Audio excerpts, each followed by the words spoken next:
দিনাজপুরের চিনিরবন্দর ফতেজংপুর ইপিজেডে ভ্যান ও বাসের সংঘর্ষে নিহত 2।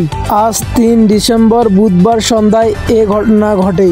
দিনাজপুর রানীরবন্দর সৈয়দপুর মহাসড়কের দেবীগঞ্জ সংলগ্ন ফতেজংপুর ইপিজেডের সামনে বাস ও ভ্যান সংঘর্ষে 2 জন নিহত।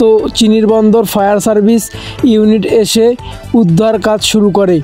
2 জনের নিহতের খবর পাওয়া গেছে ও হাসপাতালে নিয়ে যাওয়া হয়েছে 5 থেকে 7 জনকে। গাড়ির চালক পলাতক রয়েছেন, এর মধ্যে 3 থেকে 4 জনের মৃত্যুর আশঙ্কা আছে।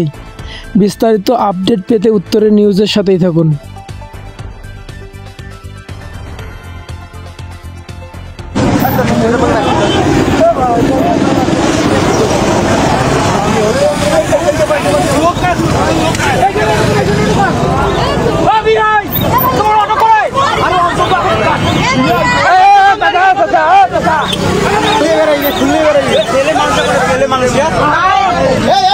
अरे भाई भैनाला है क्या रे वो सोखे शाम होने भैनाला क्या याला याला सोखे शाम वो तो অবাক হয়ে গেছে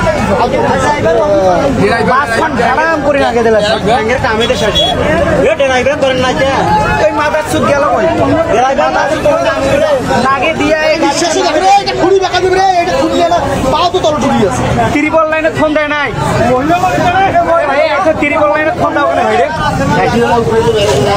ত্রিপল লাইনে ফোন দাও কেন আসতে পুরো ফেলে না রে এ কমল দা